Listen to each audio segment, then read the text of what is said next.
Live. Due to some violent content, parental discretion is advised.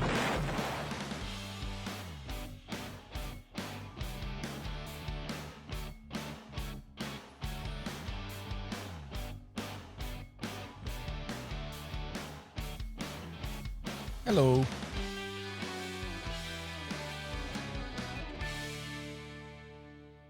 You ready? Here we go. Oh, shit. Where am I at? I'm way on the other side of the planet here. Hold on, everyone. Got to get the cursor back where it should be. Here we go. Well, I don't know what this thing is. I think it's a strip show, dance show. Work there, dude. Welcome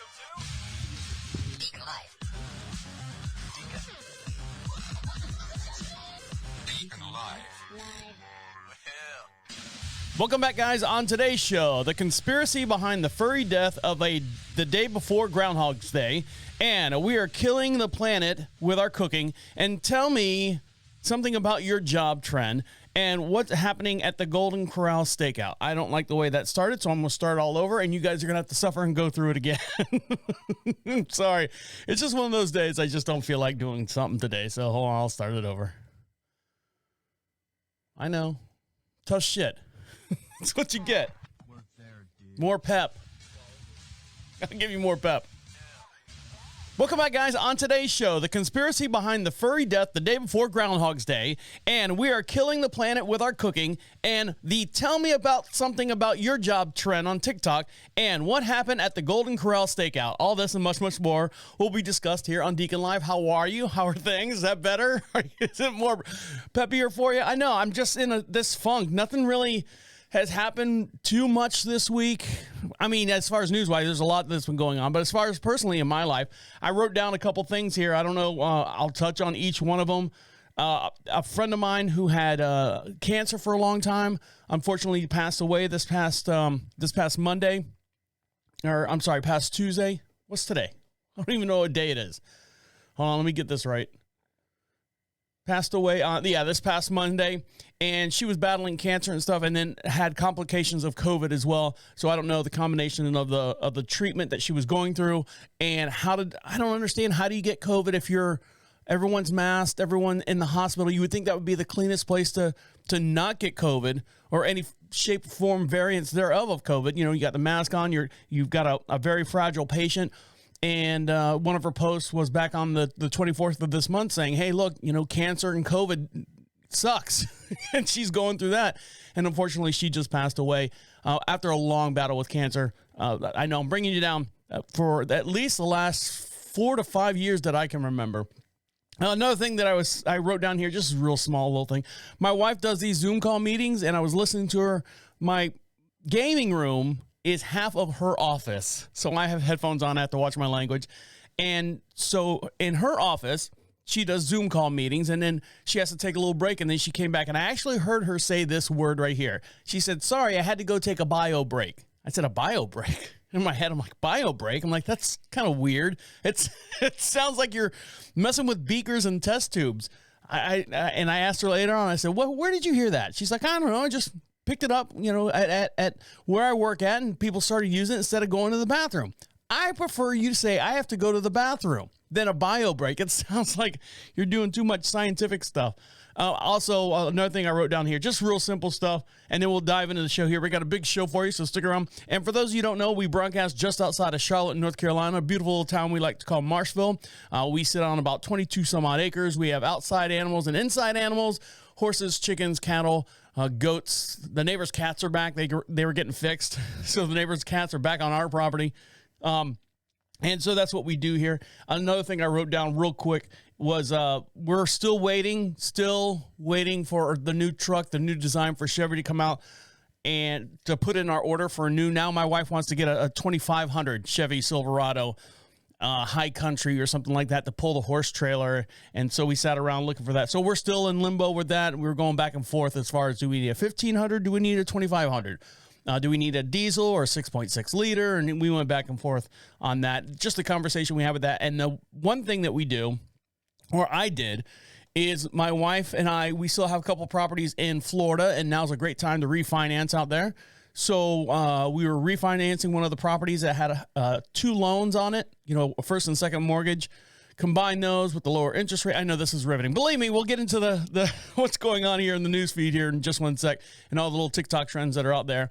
And I went to the desk to get a cashier's check. The title company comes up and you give them the cashier's check for the difference of the balance of the escrow. So I'm at the desk with the lady, and she's from Russia. And she's like, yes, can I help you? And I'm like going, yeah, I need to get a cashier's check. Okay, who is it made out to? I'm like, shit, I don't know. So I'm texting my wife, and she says, make it out to Wells Fargo Bank, who's actually doing the refinance at the same time.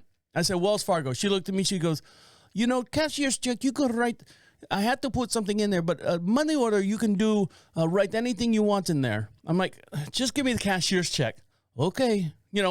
And she's got a mask on, she's rolling her eyes, and she gets up and walks away. And I'm looking at everyone behind the counter, and I'm like, God, there is no one behind the counter that's over the age, and I'm doing this very liberal brush that I'm painting with. No one is over the age of 30. And I remember walking to the bank sometimes, you would get some quote unquote, what we call lifers, and they would sit there.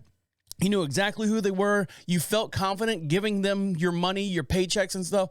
And now they've got all these kids in there. And I guess just it's a result of the way we are right now with people quitting, people leaving their jobs, older people not wanting to go into work or leaving the job because they're afraid of the COVID. Now everyone behind the counter, behind the glass, the bulletproof glass that they have up now, had their mask on. But, they're doing the whole, when they talk to you, they'll pull the mask down and talk to you and then put the mask back up. It just doesn't make sense. It doesn't make sense. Anyway, so she comes back over with a cashier's check, and she looks at me and rolls her eyes, and she's like, here's your check, and if you don't use the check, you just bring it back, and we'll put it back in your account. Like she's judging me. Hello, Romania, Ramona. Stop judging me. You're lucky to be here. We had that other guy in office, you'd be having some problems. I don't know. Maybe she snuck in under the radar. All right, guys, we have a big show to get into, lots to get into, lots to talk about, and you can be part of the show, and the way you do that is go over to Prophet Radio, Prophet Radio, click on Be Heard, opens up a little microphone on your tablet, your phone, your PC, whatever you're watching this or listening to us on, and you can leave a voice message, comes right to our inbox, and we play it on this podcast if you can get it in now during the live stream. If not, we can play it on the very next podcast, and you can ask us any question about anything that goes on here, past podcasts or future podcasts. Or you can just give it a little shout out. Happy birthday, my cousin Joey. I love him. Happy birthday. He's only 3. All right. Stick around, guys. Big show. You're listening to Deacon Live right here on Prophet Radio. I'll be right back.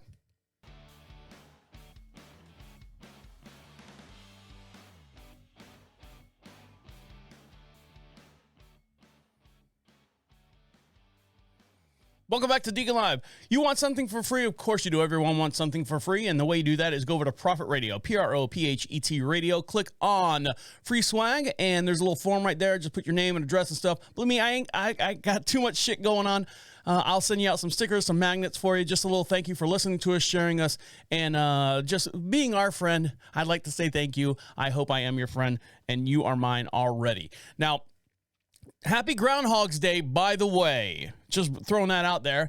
And Groundhog's Day, for those overseas that listen to us, is basically they take this rodent that hibernates throughout the winter, and if he comes out and sees a shadow, it's folklore, he goes back into his cubbyhole and hibernates for another 6 weeks, meaning another 6 weeks of winter. Now, if he comes out and starts walking around, starts gathering food, then spring will come early.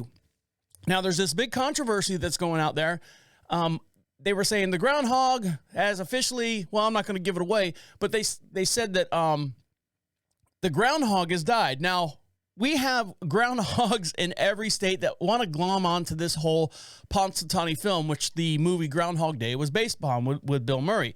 So New Jersey is no stranger to this as well. New Jersey has Milltown Mel. Unfortunately, Milltown Mel has died the day before Groundhog's Day. So this is what you've been hearing on your Facebook feed, on your TikTok feeds. This is the groundhog that actually died. It wasn't Punxsutawney Phil in Pennsylvania. This is Milltown Mel. Considering the average lifespan of a groundhog is about 3 years, and which is not a shock that Mel left us in such a rough time this year with only few groundhogs hibernating this year. It's so hard to replace them because there are no babies yet until spring.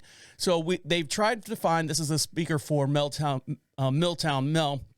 We have tried to find another groundhog to continue this tradition in our beautiful, lovely town. Unfortunately, we have not been able to. Now, groundhogs last usually about 3 to 4 years. And unfortunately, they didn't have a replacement. So that's who passed away. So in Milltown, New Jersey, Milltown Mel has passed away. So get that straight. Now, what's happened here in Pennsylvania, we'll find out if we have another 6 more weeks of winter. Now, for every podcast we do, we have a matching video as well. And the way you see this video is to go over to profitradio.com. And once the broadcast, well, we're live streaming right now on YouTube, Twitch, and on our Facebook feed. Make sure you like and subscribe there, or follow, I guess. Follow, subscribe. I'm not sure what they say now. And after the broadcast, we'll have this posted later on for you guys to watch it later. Right now, open this one. That's way too big. Way too big for me. Thank you. Go back. So Groundhog Day, Punxsutawney Phil's shadow predicts 6 more weeks of winter. So let's find out what's going on with Punxsutawney Phil and what he has to say about winter coming up. Are you ready to find out? Yes. So on average, Phil has gotten it right only about 40% of the time over the last 10 years. This is the 136th year that Phil has made his prediction. Groundhog Day, hold on. Groundhog Day origins lie in ancient Europe celebrations of Candlemas. So here we go. This is the actual declaration of what's going to happen. I have cows. Hold on. Let me start it over so everyone can see it. We can all be friends. Thank you. You should see these guys. There's a big, huge tree stump, and it's got Phil on the front of it. And all these guys, all these white, older, middle-aged, white guys with all these black jackets on. It looks like a cult, and they all have like the top hats like a magician would have. You know, I'm going to pull a rabbit out of my hat, and this is what they're all gathering around this stupid freaking groundhog. Here he goes. By shadow I have cast, then a long, lustrous 6 more weeks of winter. Yays and boos. 6 more weeks of winter is what Punxsutawney Phil has declared. So there you go. Get ready, bundle up your kids, run down the street, scream and cry and cause mayhem, because 6 more weeks of winter. Now, along with this being Groundhog Day, there's also the new lunar year, and it is a tiger. This tiger year is the new lunar year. Last year was the ox. So as we welcome the lunar year on Tuesday, let's give a collective hug to the year of the ox because of the past. COVID-19 vaccinations allowed our family and friends to hug again. I'm not a big hugger, but, you know, shameless is not enough. Because lunar year is tied to the first new moon, and it starts anytime between mid-January and mid-February. Last year, the holiday fell on February 12th. This year, it fell on February 1st, which is yesterday. The Middle English word for future, chance, luck, or lot was hap, H-A-P, or happy.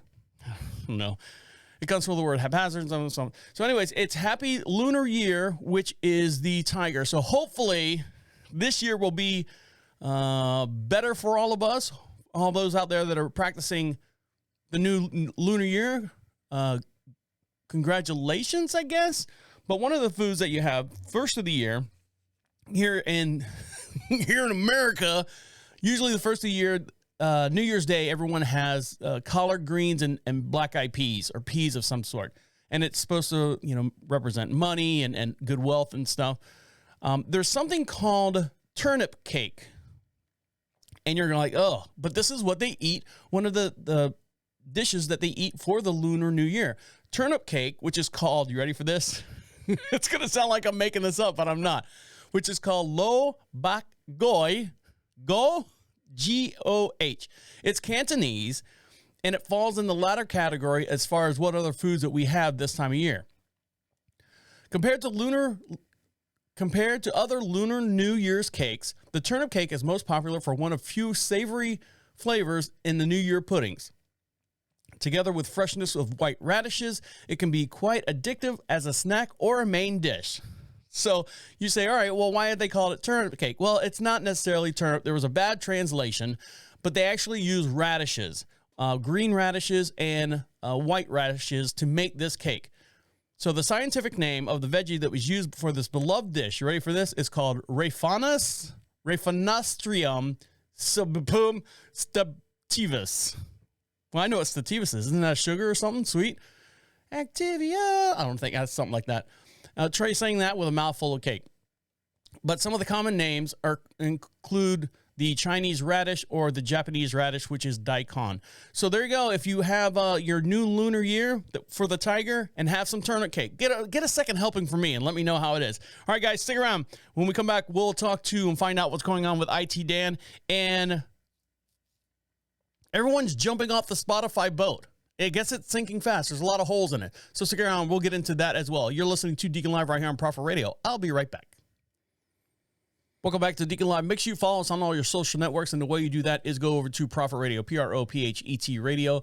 Click on social contacts, and you can find us on all your Twitch streams, your YouTube streams, your Facebook feeds. Make sure you like and subscribe. Instagram, I'm not over there too much on Instagram. I take pictures of the show notes. A lot of people seem to like all the show notes that I have here. And as I'm waving to the camera, and we broadcast just outside of Charlotte, North Carolina, beautiful little town we like to call Marshville. We sit on about 22 some odd acres. We have horses, chickens, cattle, inside pets, and outside neighbors' cats as well. All right, guys, let's go into and find out what's going on with IT Dan.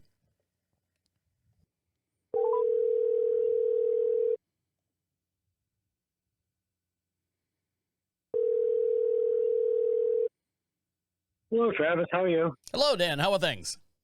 Not too bad. I was just on the recumbent bike. I'm up to 7 minutes. I can do it. Oh, good. Without passing out? Yeah, without passing out, without having a heart attack. I'll tell you, I was totally out of shape, and I've gone from 5 minutes where it actually killed me to 7 minutes now where it's it's exercise, but I'm not gasping or my legs aren't killing me. So what was the term that you put? You texted me FFS. What's that mean? For fuck's sake. Oh, for fuck's sake. Yeah, I get these things from ZDNet, and it says, it's kind of like a teaser. It goes, what does this mean? And then you go and read it, and then I read other technical stuff after that. So, but everything is designed with a little hook to what can I do to get somebody into this, So, and Kathy will always go up to me. Somebody texted me, and they put this on it, and I have to go and read it. Decipher it. A lot of times I can decipher it, and I said, "Oh, it means this." I remember that. It means don't return my phone calls, please. Lose my phone number. I mean, it's crazy how our society is. It is, Dan. It's crazy. I've never used that word before. Ever. Cray cray. Someone says me cray. She sends cray cray. I've got that from you. That's telling you it's crazy. You sound like a 12-year-old white girl who listens to hip hop. Yeah. No, well, she's in her 50s and sent me this thing saying it's cray cray, and I had no idea what that meant. So, but it's like now, I got a text from my brother telling me that his son died once, and I said, that to me, that's cray cray. Old-fashioned. Yeah, I'm old fashioned. You want to call somebody up and tell them directly, on a phone call. That's the way things are.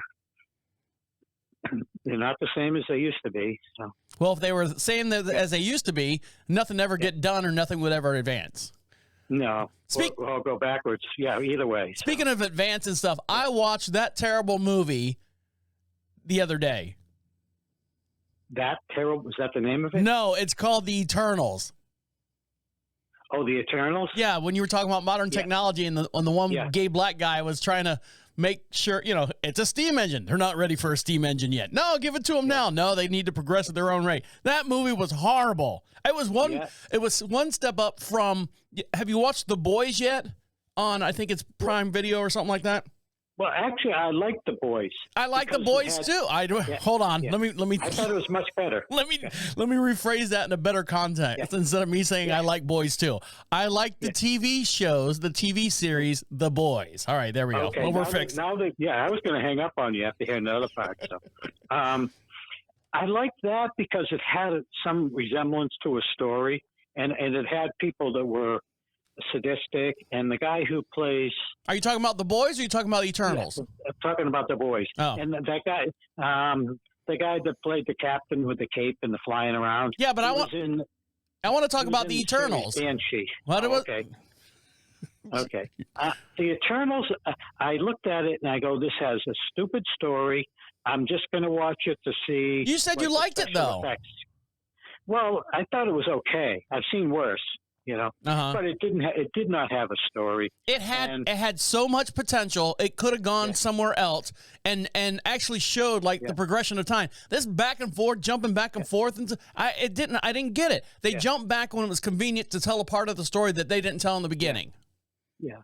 And when people fly and it looks like they're landing, like they're being let down from a crane slowly and they stand in one spot and land, that's not the way. Every couple times they had somebody really take off fast and land fast, and I said, yeah, that's the way superheroes are supposed to enter and exit, not just come flying down and they're all standing in one place. Well, the one problem I had was the super speedy girl. Like, she can be super speedy all day long, but when she grabbed the other people and stuff, who knows if their body can resist that kind of resistance or, that kind of pressure on moving that fast. Like, you might grab someone, she'll come in and grab someone and take off, but when she gets to the other place, the only thing she's got is the guy's arm because she moved so fast it ripped it off. Yeah, that's what happened in The Boys. So I like exactly. Yeah. So, and I don't think that is suspension of belief.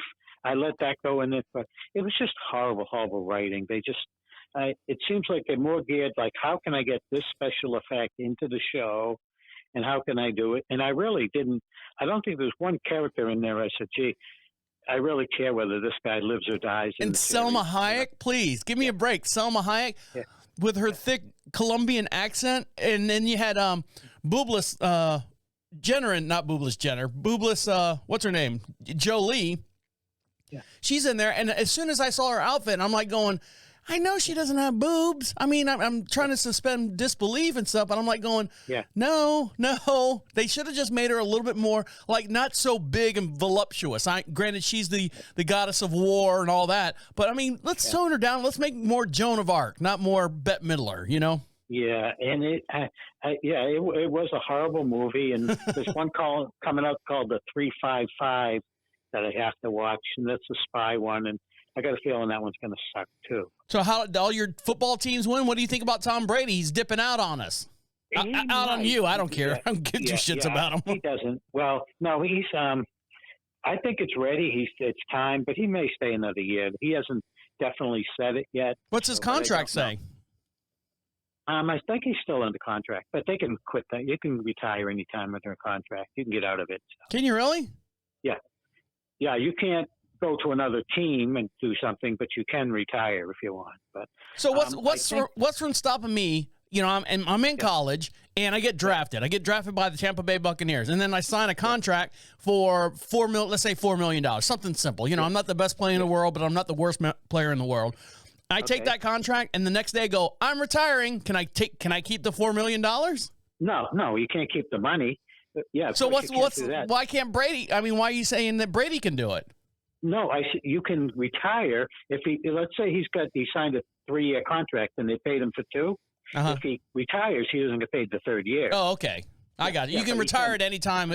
You get prorated, I guess, essentially. And they have had a few players that just said, I refuse to play for that team. Don't draft me. All right, now players have done that. So now tell me, after the whole Antonio Brown thing and everything, I heard. What's your response as far as he said that he was injured and the coach wouldn't put him or wanted him to play on an injured foot, and he was going to get this medication. That the medication was, by NFL league says this is good, but it's not the best for you. There are side effects. Yeah. Well, side effects is ripping off your clothes and running out of the stands. What is? Have you heard anything more about that, or what's your opinion on that? If I'm going to believe someone, I'm the coach for the Buccaneers. I've always trusted him. He's a straight shooter. Antonio Brown is so far whacked out and crazy and incredible that if he told me he was a woman, I wouldn't believe him. No, I wouldn't believe him either. Yeah, no, but he's somebody that I don't believe him. He's full of shit. He is, and he's pulled all these different stunts with all these different teams, and the whole thing was that the Buccaneers lost by a field goal, and if he had played, that probably would have made the difference in the game, and they probably would have won the game. But, So who's going to the Super Bowl now? right now, it's going to be the Bengals and the Rams. Is that going to be a good? I don't know sports, Dan. Is that going to be a good game?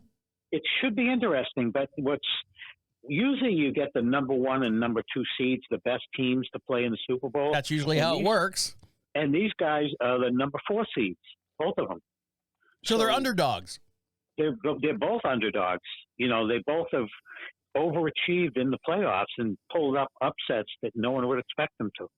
You know, so it should be a good game, and they should be fairly matched. No, if it's the number 4 team and the number 4 team from both sides, it's going to be a mediocre game. No, because they're still playing at the same level. And right, but again, mediocre. Yeah. They're not the number 1 team. They're the level 4 team. There's a reason why they're number 4. Now, granted, luck of the draw and whatever happened, accidental bounce here, a missed catch there, put them in the playoffs. But still, when it comes right down to the statistics of what they are, they're still the number 4 team on both sides. So you're going to get this pro-am amateur football Super Bowl. But those number 4 teams that's from the regular season record, and they have gone through and they've beaten 3 teams better than them. To get to where they are. Both of them have had to play lights out to be able to beat teams better than them. They beat 3 teams better than them, each of them. Well, yeah, I mean that's why they're in 4th. Yeah. That's how the numbers work. Yeah, but they've had to play 3 games because you can be the number 4 team, beat 1 team, and then be in the Super Bowl in the old days. So, but I think it's been fantastic. Every game has been down to the last minute. And a couple of overtime games, and they've just been exciting. They've been, if you were going to write a movie and you had someone besides the people who write the Eternals write the movie. Can Bruce Willis be in it? Yeah. If you wanted to make it like a Rocky movie and have all the drama and all the excitement and all these, every single game last weekend and the weekend before, 6 games have all been fantastic. I know my wife was freaking out the other day. I was like, well, put on a football game or something. And she's like, what do you want to watch, football? I go, yeah, I want a little bit of excitement because, I'm an Orlando Magic fan, and I like watching the Orlando Magic. I wish I could get involved with the Hornets, but we don't have live TV here at the house. Yeah. So she happened to find the football game, and it was the Bills and the Chiefs game when it went down to the last 13 seconds. And unfortunately, I didn't watch the whole entire thing. I watched the first quarter, and then that was it. Yeah. And it was a fantastic ending, and I'll have to send you a link on YouTube because it was an incredible. I've been watching football since 1967. Before they created balls. Yeah, before they went. They had helmets back then. They weren't leather helmets. I did watch hockey players play without helmets. The goalies didn't have masks, so I am or teeth. Antique. Yes, but or teeth. And actually, surprising. They were most of them. You should see them still had teeth and stuff back, the goalies and stuff, despite playing with no helmets or no face shields or anything. Well, yeah, they're scared to get in front of it. They're not going to put their face in the way of danger. Yeah, and Bobby Hull was shooting a puck over 100 miles an hour back then. His slap shots. Do they still follow the puck around with a searchlight or whatever? They had that stupid thing for a while, and it was crazy. I can't watch hockey. First of all, I don't know anything about hockey. Second of all, I can't follow the fucking hockey puck. I'm just looking for the guy. It's like when you have a whole bunch of metal things on a tray, and you have a magnet underneath it, and you move the magnet around, and the thing's on top of. Yeah. You can't.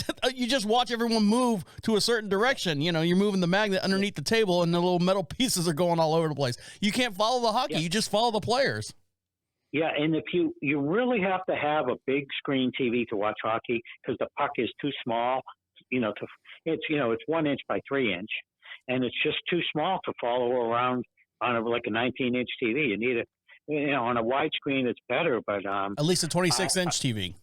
Yeah, 27 might do. No, but it is a fascinating game, and actually it's probably simpler than football. Basic thing, you've got to take take the puck and shoot it in the other team's net. What? Oh, good. Football is so complicated, which makes I like it because it's a chess match, and you also have to beat the other person up. You know, it's two things. You can't just beat the other person up all the way down the field. You have to also outsmart them, and if they think you're doing this, you're doing that, and on defense too. And it's a real game of chess and combat all at the same time. That's what I like about it. A new movie that came out from the Happy Gilmore production company. You know who Happy Gilmore is, right? The Happy Gilmore company. Adam Sandler movies. Yeah. Kevin James is in a new movie called Home Team. Have you watched that yet? No, I haven't seen it. Let's do it this way. Sometimes Adam Sandler movies are kind of hit and miss as far as you can go into an Adam Sandler movie going, all right, this is going to be totally stupid. It's going to be dumb jokes. Or he's had a couple good ones out there, like, what was it, Mystery something? That was a good one. And a couple other ones. But anyways, this is follows the head coach of the New Orleans Saints, and he gets suspended from the league because he was, what was it, bounty on people's heads for playing football or something? They would say that if you injured somebody, you get points and it's kind of an unwritten rule that you don't do things right. like that. So anyways, he got suspended after winning the Super Bowl. He got suspended, and he actually goes back home. He's divorced. He goes back home, and his son is like in 6th grade, and he's on a football team, and he goes out there just to reconnect, just nothing planned, just out there to reconnect with his kid. And they got a very inexperienced coach, and, you know, hey, I'm just out here for my kid. And he's like, hey, can you give me any pointers? He's like, yeah, roll this way and roll that way. And then you can get he's hiding in the pocket. Well, then the play works, of course. You know, it's a feel-good movie, of course, and they offer him a job, and then he actually turns the team into an NFL team and treats the players as like NFL players. He doesn't give a shit about them, and then it comes right around and says, you know, we love you. I'm sorry, son. Let's reconnect. That type of stuff. It's done very, very well. So that's out there, and it's called The Home Team with Kevin James. A lot of people got a little stink about it. I don't know why. If you don't know anything about it and you just want to watch a good movie, a good football movie about a underdog coming up, it's a pretty good movie. Yeah, wasn't Adam Sandler in The Longest Yard too? Which was he was the Burt Reynolds remix, and I actually liked that one better than because of course it's Adam Sandler, so he's got to put his humor twist on it. The Longest Yard had its own 1970s humor, but they really couldn't go as slapsticky as Adam Sandler could. But yeah, that was a good remix in my opinion. Oh, okay. And what do I know? Yeah, you know a lot, so we're doing that.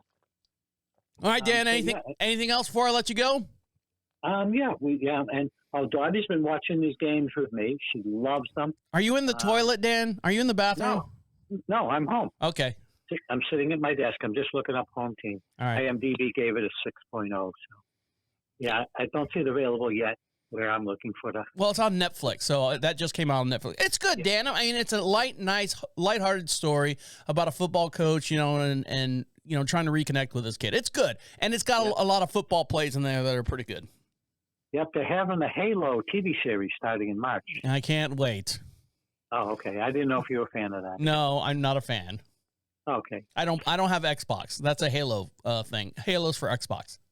Oh, okay. Yeah, so I didn't know you may have seen it or played on the PC or something like that. That's all. Many, many years ago when I was working for Clear Channel, we actually had Halo games. Like they would split the screen up in 4, and I'd play with other radio stations and stuff. And I couldn't get the hang of it. I didn't like it. It was garbage.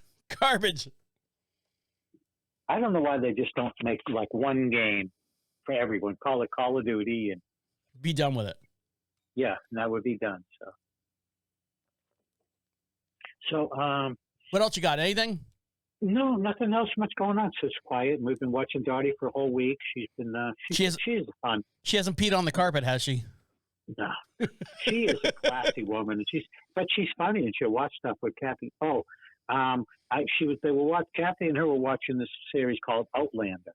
Okay. And Outlander has a few.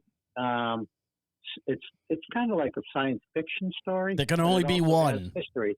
Yeah. No, and not like the movie Outlander. And she was there, and that was Highlander. There was a scene where two people were going at it. The scene totally naked, and I came downstairs from upstairs, and I walked down and I got it on. I said, "Great." I said, "I leave you alone for a little while. You guys are watching porn." and they were laughing their ass off. Giggling. Yes, Like giggling. schoolgirls? Yes, but they thought it was funny. But that was that funny moment. And Dottie's what, 99? When's her birthday? Next year? 99. When's her No, birthday? this summer. This summer, okay. 100 years old. Yep, she's trying to get a little further than Betty White. Suck it, Betty White. That's what she should say. You should have a cake, and when you do it for Dottie, put "suck it, Betty White." No, poor Betty White. Yeah. All right, Dan. Yeah, and I mean, anything else? I don't feel bad. Betty White lived a great life, so yeah, gotta say that there. So. All right, Dan. I'm gonna let you go. Okay. Have a great day. I'll talk to you later. Okay. Okay. Bye. Now. Bye. It's Dan. All right, guys, stick around. You're listening to Deacon Live right here on Prophet Radio. I'll be right back. Welcome back to Deacon Live. Make sure you follow us on all your social networks and get yourself something for free. Go over to Prophet Radio, PROPHET Radio. Click on the podcast section, and you can see all the different podcasts that I'm linked to. I am on Bad Calls, which is Bad Calls here to the station. Telemarketers, you guys hear them all the time, and I try to keep them on the phone as long as I can, making up names and stuff. And it's all real. It's 100%. Check those out. That's Bad Calls. And also, I am a co-host with a new podcast that is called Equine Dynamics with Mike Stein. We go over how to create sounder horses from the ground up, and also, I also do Is This Going Somewhere with IT Dan as well. And all those available on all your podcatchers out there. iHeartRadio, Spotify, so on and so forth. Now, a lot of people are saying that they're having bad, ready for this? A lot of people are saying they're having bad reactions to the whatever, hold on. My headlights are on. Your head. Okay, shut up. A lot of people are saying they're having a bad reaction to the vaccines or the boosters or anything like that. And they're saying that there's awkward side effects and everything. This one woman in Australia says that her headlights are on. And when I say headlights, I'm talking about her tits. And she says that her nipples are completely aroused at all time after getting the Pfizer vaccine. Now, I don't know if she's doing this for clout she's probably one of those Instagram, TikToks. She's just doing it to get clicks and likes. But let's hear what she has to say. And don't forget, for every podcast we have a matching video. You can see that as well. Go over to prophetradio.com. Let's see what she has to say. What's her name? Let's see. Creator TJ, who runs an Instagram and TikTok account, called it without even reading the episode. It's called Whippa Snippa. Shared an unusual dilemma with her audience on Sunday. She claims that her headlights, quote unquote, headlights remain on even when she was sitting next to a heater when the outdoor temperatures are as cold as 40 degrees. The headlight euphemism.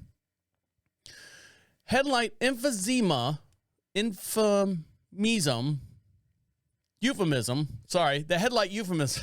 Big words make me go funny. The headlight euphemism is typically used when referring to the appearance of the prominent nipples. And, oh, really? They had to put that out there? Duh. If you're a guy and you don't know what the headlights are on, you're an idiot or you're something else. So let's hear what Whippa Snippa has to say. So everyone's been pointing out to me that in all my videos you can see my headlights. My headlights are on. Your headlights are on. I can see thingies. Yes, I know. I can't help it. And I'm trying to work out why that's happening, especially on a 40-degree day. And I've worked out that I had the double vaccination and I had Pfizer. Now, ever since then, my headlights have been on. 40-degree days, headlights on. Walking around the supermarket, headlights on. Laying in front of a heater, headlights on. And of course, she's got to put a whole bunch of her things. She's an Australian influencer.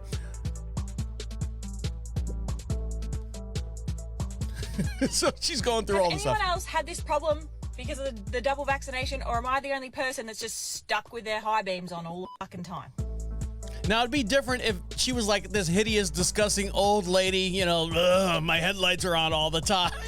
People would go, you're gross. I don't want to see that.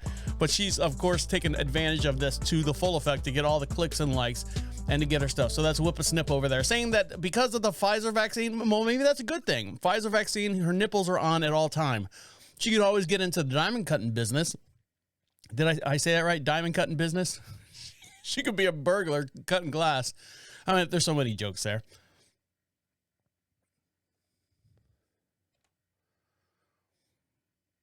Now, a lot of people don't believe in the vaccination, and we try not to get a little too preachy here. I've taken the show in a different direction, just to talk a little bit more about the mainstream stuff and give my spin on everything that's going on around us. Now, the way they get their vaccines, of course, their proteins from this and animal plant-based this, and then, of course, man-made chemicals and all that to make you not get sick with not necessarily the COVID vaccination, but just anything in general. But right now, scientists are trying not to annoy the king baboon spider. It's a Transylvania native. It's native to Tanzania and Kenya. The excruciating bite can cause days of pain, swelling, and muscle spasms in human. With that in mind, it seems ironic enough that a new study suggests that the spider could one day inspire new kinds of painkillers. So I started watching that Dope Sick with Michael Keaton. God, that first episode, I was so stressed out at that first episode. I don't know what it was. It was so much. It was just so full. Like the whole entire episode was just, I couldn't watch it. I'm going to try it again. But if you've watched that, let me know how it is. So they're using this new spider, the king baboon spider. The spider bites are practically synonymous with pain, and all the hallmarks of spider bites is the sensation of pain. So the first question is, does it hurt or not? Because it's the criteria is what they're saying. How do spider bites help scientists understand how pain works? Now, the tarantula venom seems fine-tuned by nature to defend itself against predators and incapacitate prey, like anti-venom for snakes and so on and so forth. There's a weight loss drug out there that was actually inspired by lizard venom. So they're slowly working in and trying to figure out if they can use this spider bite, or the baboon spider, which is a tarantula-based product, or tarantula-based animal. Is it an animal? No. 8-legged. Oh, someone's going to get me on that, I know. Arachnid. That's what it is. Thank you. Thank you, people on the texting service there. On the YouTube channel.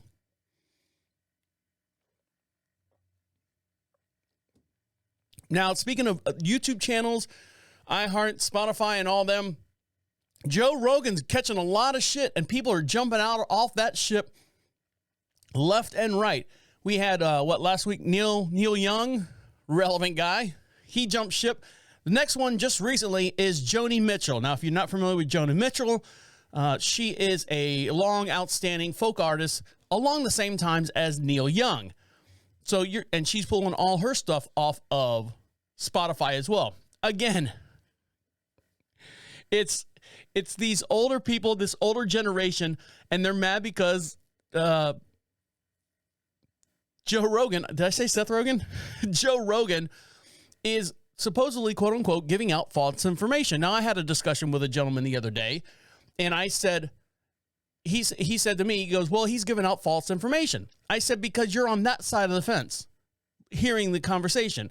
I said, but I'm on this side of the fence listening to your conversation, and I'm thinking your conversation is false. Once again, it's free speech. I can say I believe in the coronavirus, or I don't believe in the coronavirus. I can say that there is a God and there's not a God. I'm in the middle of watching a series right now called Afterlife, and Ricky Gervais says something to the effect that since the existence of mankind, there's been 3,000 gods. But your God, the one that you believe in, is the only one, not the other 2,999. They're not existing. So, I mean, what do you believe and what don't you believe? Another thing I said to him, this gentleman who I was having this quote unquote discussion with, I said, isn't a vaccine supposed to eliminate a problem as to, let's say, like a flu shot? It's not a flu vaccination. It's a flu shot. I don't know. I could be wrong on that. Oh, God. Oh my God. I think 7 Mary 3 just left the iHeartRadio thing because I said something stupid like that. So all these different artists are dropping off the face of the earth, actually dropping off Spotify. They're going to turn around and sell all their stuff to, I think it's BMI, KMM, something like that. Let's see, who else has jumped ship? Niles Lofgren, you know him. He was in addition with his work with Crazy Horse, Lofgren had a successful solo career creating popular tunes like You Lit a Fire and the title track to his 1976 album Cry Tough. He's also known as a member of the Bruce Springsteen's E Street Band, having been brought into guitarist and vocalist to replace Stevie Van Zandt when he left to pursue a solo career. All right, and Graham Nash is pulling all his stuff. Now, he's the Nash from the Crosby, Stills, and Nash band. I guess he's hanging out with Neil Young. I guess they're getting along fine. And India Arie, am I saying that right? A-R-I-E, R&B artist, was the first major artist outside the rock genre to pull her tunes from the platform. The star is on Instagram. The star said on Instagram that she also takes issue with Rogan and other content beyond his coronavirus coverage, specifying, pointing at the comedian's language about race. I don't know. I've never listened to his podcast. Is that any good? I don't know. Ari, 46, is also known for hits I'm Not My Hair and The Heart of the Matter, and the video along the same line. Let's see. So that's who's jumped ship so far, and I'm sure there's a couple other bands. I saw that I'm gonna mess this up. Sexual Chocolate pulled all their music from Spotify as well. All right, guys, when we come back, someone else is in some hot water and has come back and apologized. And I don't know. Well, she's come back and apologized, and we'll dive into her situation too. Everyone's getting into hot water here. Stick around. You're listening to Deacon Live right here on Prophet Radio. I'll be right back. Welcome back to Deacon Live. You want to be heard? Of course you want to be heard, and the way you do that is go over to Prophet Radio, Prophet Radio. Click on the little blue bar right there on the landing page there, and you can opens up a microphone, and you can leave us a voice message. Comes right to our inbox here, and we'll play it on this podcast if watching us on the live stream on Twitch, on YouTube, or on Facebook, or you can leave it to us, and we'll play it on the very next podcast. Even some of these podcasts we've had since 2017 in full form. So you can ask us any questions about some older podcasts, what happened to him, what's going on there, any questions about any of the podcasts that we've had in the past, and we'll play it or answer the question on the very next podcast as well. And don't forget to like us on your social contacts as well. Now, my wife and I she got into, how do I put this? She saw a commercial for oat milk, and I described, the oat milk and everything past couple podcasts ago. And so when I went grocery shopping the other day, I said, well, let me go get another thing of oat milk. And when we bought it the first time, it was a gallon jug, and it was at Costco, and I think it was like maybe $5 and something cents, and it lasts for like 3 months. So we ran out. Of course, I'm not running all the way to Costco. We live out in the middle of nowhere. Actually, we broadcast just outside of Charlotte in a beautiful little town called Marshville. We're about 40 miles from Costco. I'm not driving all that way for a gallon of oat milk. So I went to the local Walmart, and you've heard my trials and tribulations with the local Walmart that I have up here. It seems like I have a problem with every place that I go into. I don't know. Maybe it's just me. I'm a Florida boy, born and raised, and, these backwoods people are... I know, there goes my ratings. I'm going to get thrown off whatever platform you're listening to me on. But all the people out here, it's a little different pace of people compared to where I'm from. So my patience is not thin, but is very, very stretchable and pliable. And I try to apply it around some people's necks sometimes. So I went to the local Walmart and was trying to get oat milk, and they didn't have oat milk. I was like, oh, the only thing they got is like a half gallon of oat milk. And I was like, oh... And they got 15 different flavors. I'm like, fuck it. I'm just getting a gallon of milk for $3 rather than the half gallon of milk for, at Walmart. It's going to be like $6 something. Well, this lady was in was in Costco, and she freaked out. A Walmart shopper, and this is all on TikTok. I'll show you the video here in just one sec. A Walmart shopper allegedly set fire. Oh, I'm sorry. This was in Walmart, not Costco. Allegedly sets fire to the Bounty paper towels after being mad that there were no almond milk in this whole viral video on TikTok, and it was all captured on TikTok. The 11-second video also shows an employee using a fire extinguisher to put out the paper towels, and the fire seems to extinguish itself by the end of the video. The video has over 8.5 million views and is the latest evidence of items at Walmart has been set ablaze since this whole pandemic and everything running out of everything. Shells of pinatas were set burning on a viral video posted on January 22nd. A man was arrested for arson after setting fire to a household product in North Carolina. Hey, that's probably mine right here. And so on and so forth. So you want to see this video? Let me switch screens here so we can all see it and we can all be friends. Here we go. This is the video of someone got mad because Walmart ran out of almond milk. And it's the big, you've seen the paper towels, the big Bounty paper towels. There's like 12-pack rolls. They've got some on the bottom shelf, some on the middle shelf, some on the top shelf. So here we go. Make sure we got the volume up. I don't know if there's any. Like this. There we go. He can't take care of you like this. So the whole thing is a blaze, and I say that's a good blaze. If you're watching it, I mean, it's what I would call a rocket ship engine, this fire that's blaze on the shelf. And then it's out. So this must have been going on for a while before someone could get over there, and there they go to go knock it out. And she set fire to the towels because they didn't have any oat milk. I mean, why are you drinking oat milk? Because I'm trying to save the environment. I'm trying to save the cows. I'm trying to save the planet and stuff. I'm drinking oat milk because it comes from oats and we can reproduce oats and make milk and stuff. You don't have oat milk? I'm setting fire to these plant-based tree paper towels. That's what I'm doing. I'm going to melt this plastic. I'm going to, there goes the ozone layer. So your whole valid point is mute. You set all this stuff on fire and then, you're kind of counterbalancing what you're trying to do.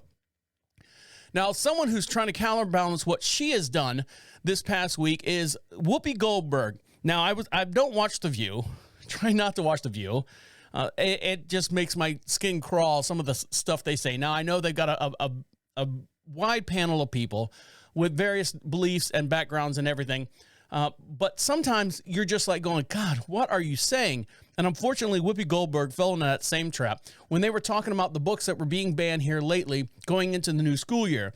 To Kill a Mockingbird, a book called Beloved, a new book that's come out talking about the Holocaust called Maus, M-A-U-S, talking about the concentration camps and the Holocaust that was going on through World War II. So they get on this whole debate, and I'll play the clip that got her in trouble. And you tell me how you feel about this. So here we go. This is Joan Behart, and I don't know who the other girls are. Sorry, I'm not up on The View. I know Whoopi and Joe Behart. Now, Joe Behart is a Jewish woman, so she can understand and relate to this book. So listen to what happens as they discuss this book about what's going on and what's the actual intention of the book. So here we go. Make sure I'm on the right screen. To Kill a Mockingbird. Oh, here we go. Colleges, this all started in colleges and universities and not wanting to make kids uncomfortable. And we talked about it once here on the show with actually Van Jones when he said, if I send my kids to school, I want them to be uncomfortable. I want people to push back on their beliefs because otherwise we're not preparing kids to go out into the real world. We're preparing them for a world that doesn't exist outside of their own house. Well, also, if you're going to do this, then let's be truthful about it because the Holocaust isn't about race. No, it's not about race. It's about a different race. But it's. You could hear the gasp in the audience when, you could take the air out of the room when she said this. I'll play it back one more time. You can listen to it. Ready? Going to do this, then let's be truthful about it because the Holocaust isn't about race. No. Oh. It's not about race. It's about a different race. But it's not about race. It's not about race. What is it about? Because it's about man's inhumanity to man. Okay, so that's one topic. I understand that. Now she's trying to backpedal a little bit, but Joan Behart kind of like her ears perked up. She's pulling her coattails down. She's like, okay, Whoopi, then tell me what it's about.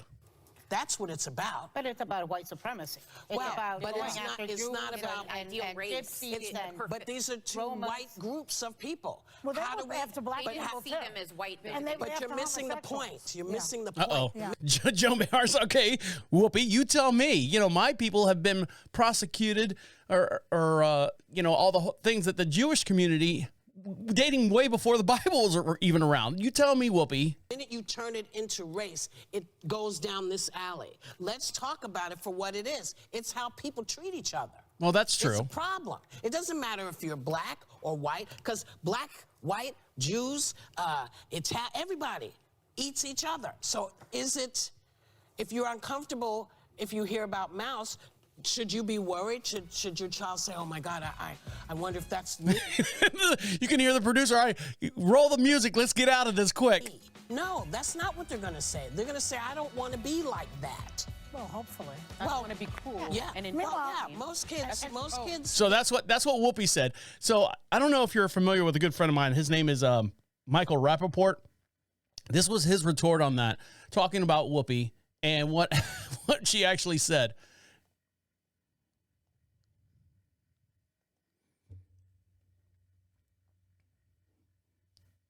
So here's Michael Rappaport. Whoopi Goldberg, love you, big fan. I know you. You went on your show, The View, today and said that the Holocaust wasn't about race. Yes, it fucking was all and only about race. It was about kill the Jews, exterminate the Jews. They're not white, they're Jewish. That's like saying slavery wasn't about race. You need to apologize. You need to explain yourself. Not good, not cool. And especially a day when in Orlando, these fake fucking wannabe budget, good for nothing scumbags are down there playing dress up, cosplaying like they're Nazis. Down in Orlando. Leave the fucking Jews alone. Everybody just leave the fucking Jews alone. Yeah. Yeah, Michael, you tell them. Leave the Jews alone. and all can be said across the board for all that as well. So with that being said, Whoopi Goldberg has been suspended on The View over hurtful Holocaust comments that she has made. The daytime panel show co-host is off the program, will be suspended for 2 weeks, making controversial comments on Mondays about Jewish people in the Holocaust and to respond to local school board meetings banning graphic novel Mouse. So there you go. She's suspended 2 weeks. Is that enough? Is that too much? You tell me. And the way you do that is go over to profitradio.com, click on Be Heard, and let me know how you think or how you feel about that whole suspension and everything. All right, when we come back, this kid actually snuck his book into the library, and now there is a 2-year waiting list for someone to read this book. Stick around. A 9-year-old kid wrote it. 9-year-old kid wrote this book, snuck it in the library, and now everyone wants to read it. Stick around. You're listening to Deacon Live right here on Prophet Radio. I'll be right back.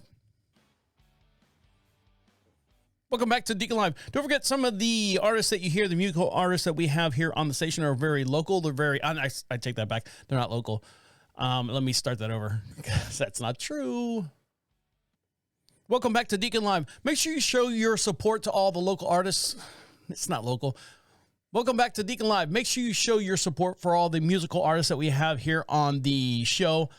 Most of them are independent. Most of them are unsigned, and they're doing this out of the love for the game. And a lot of them are very, very, very talented, and the production value on them is very good as well. I don't know what I'm saying.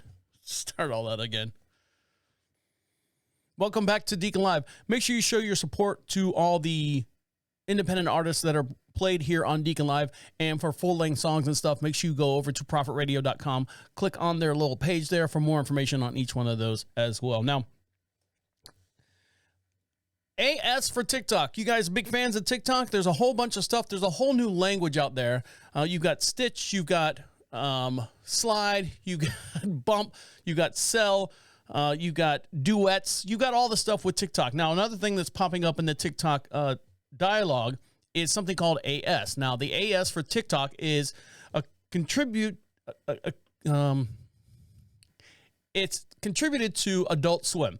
Now, back in the day, I think Adult Swim is still around. No, I think they disbanded in 2017. Adult Swim basically is the adult content for cartoons. So cartoons that had a little bit more risque topics. Some of them had language, maybe a little nudity, a little butt show in there, something that, kids under the age of 15 aren't supposed to see in front of their parents. Beavis and Butthead would be a prime example. They would be on Adult Swim. Family Guy, for the most part, they were in the beginning before they got canceled 3 times and brought back. Rick and Morty is a prime example of the cartoons that you would find on the Adult Swim. And one of the things that Adult Swim was doing for a long time was called these things called bumpers, or are they called bumpers or boopers? What are they called? bumps. And the hashtag AS is bringing that back around. And if you don't know what the little bumpers are on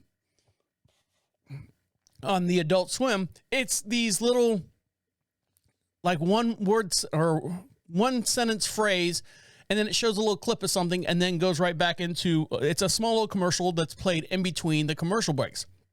And if you want to see this one, I got a couple examples of them right here for you. And you go over to profitradio.com, click on Deacon Live, and for every podcast we do, once this broadcast is done, you can see this video as well. We are also streaming live on Twitch and YouTube and Facebook as well. Make sure you like us over there. So here you go. Here's just a little thing right here. It says, hold on. They will focus on mirrors and light of a town of shit. Hold on, let me go back here to the very beginning. So it says Adult Swim, a video call is coming in. And it's a little dachshund in front of the screen. And then call is ended. Just something as simple as that. Very simple, but that's a new trend going on TikTok right now. So if you see hashtag AS and you see these weird videos, that's what they're referring to, is these little bumpers that Adult Swim used to do. And they're kind of bringing that back as well. Now, this gentleman right here is doing a clapback on Doritos. This is all TikTok. This is the newest trend. I say the newest trend. TikTok is the world. The world right now.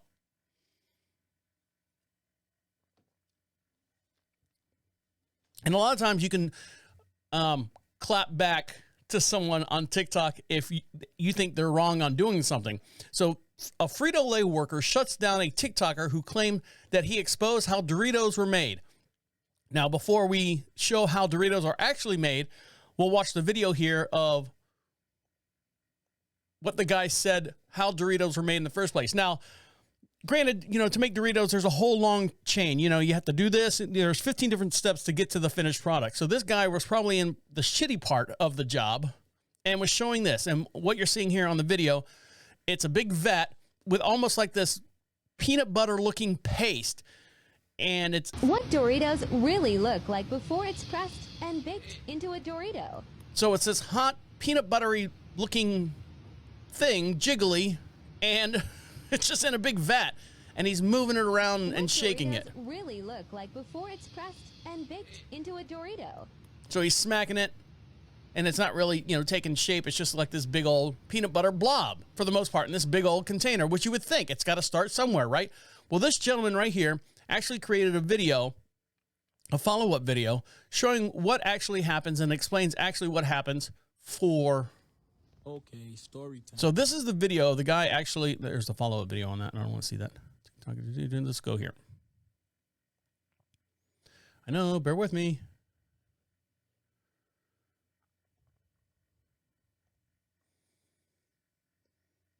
What Doritos really look like before it's pressed. All right, so that's the original video. Fun fact. So this guy right here, he's like, here, fun fact. I actually work for Frito-Lay. And he's going to show you how it's actually made. Now, he's got to go through all these different doors, so you're going to hear a whole lot of key entries, and then he's going to sit down at his desk and show you what's going on. He looks like more of a operator supervisor in this area. I work for Frito-Lay, so let's go. Key entrance. Door 1. Key entrance, door 2. Key fob 3. So I'm going to talk quick. Here we go. Pretty much, I couldn't show you anything other than opening doors and stuff because it's kind of a big secret inside there. Anyways, so what we have here is actually some maza, which, it's kind of like Play-Doh, really, but it gets crushed in 2 rollers and then just kind of cut into the shape that you guys usually know. Looks like wet cookie dough. Baked and then fried and all kinds of stuff to make the regular Dorito. Whatever that was, just ain't true. What Dorito? All right, so that was what he said as far as what the actual video was. And let's follow up with the guy who actually made the video and see what happens, what he's saying. Hold on.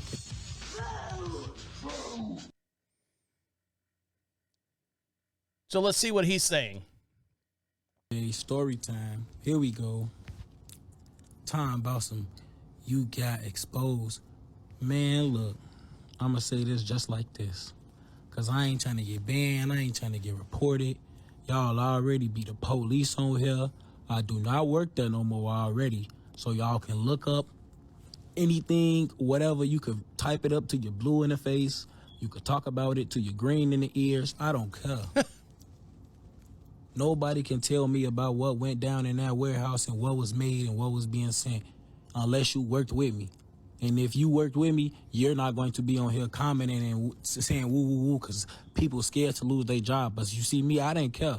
I don't care about these jobs. I don't care about these corporate companies. Y'all be so hurt. Oh, Doritos, so mad. See, that's the problem. You know, there's no loyalty to your brand. That's y'all. You feel me? If y'all want to eat Doritos, y'all could do what y'all want to do. I ain't saying don't eat them. Oh, bro. I just want to let people know what they putting in their body. Y'all finna climb down my throat over some Doritos. I'm out of here. I'm going to go light up this blunt and hang out with my friends. Right? Give me a break. Come on, man. We know that there's a lot of stuff that goes on when making products, and sometimes, do you ever seen how chicken McNuggets are made? It's a pink slurry. It's a pink slurry. If you saw that in the beginning, I wouldn't eat them, but when you see them in the end, you're like going, hell yeah, I want some goddamn chicken McNuggies. They look delicious. They look delectable. Now, this right here, listen to this story. This kid becomes a national sensation after writing a comic and sneaking it into the library. Crismis, C-R-I-S-M-I-S, came early for this pint-sized comic book subscriber. Many kids fantasize about being a famous comic book author, even at a young age. However, an Idaho second grader actually achieved this dream after he snuck his homemade graphic novel into the local library, and it got published. Now, the 81-page story is flying off the shelves and has been even inspired other young novelists to follow suit. This is him saying, I wanted to put my book in the library center since I was about 5 years old. The Boise native Dylan Helbig, there he is, 8 years old. The inspiring scribe has reportedly spent 4 days writing and illustrating his magnum opus, The Adventures of Dylan Helbig's Crismis, which tells a fictional tale on how Dylan travels back in time after the star atop his tree explodes in the story. And you can see it literally looks like a kid wrote it. You know, the house on the hill and crayons and things are misspelled on the cover. I wanted to read it, said an amateur artist and author who reportedly been churning out comic book styles work since he was about 5 years old. I wanted people to read it, he said. However, Dylan did not have the book deal lined up with a miniature. Oh, God, please. So during the top secret op, the tank reportedly forced and sneaked past the librarians and put it back on the shelf while slipping the comic amongst the other titles. However, when Dylan went back to check on his story, he discovered that the masterpiece was already gone. After hearing the heartbreaking news, the mother, Susan, dialed the library to see what was amiss after she found out the little boy stuck the thing on the shelf. Dylan's book definitely fit all criteria, insists the branch manager Alex Hartman, who, with Dylan's permission, processed the book and made it accessible to anyone with a library card. So we are proud of him. So Dylan went back to check on his book on the shelf a while later and discovered that the masterpiece was gone. After hearing the heartbreaking news, Mother Susan dialed the library to see what happened to his book. They instead informed her that they were so charmed by the work that he decided to add it to their official catalog. So anyone with a library card could now check out this book. Now, with that being said, there is a 2-year waiting list for anyone to go in there with a library card to check out this book. Now, whether it's being published or not, they haven't decided that yet. But here, this little kid wrote a little comic book, 81 pages long. My comic book would be 5 pages long, and that's with pictures.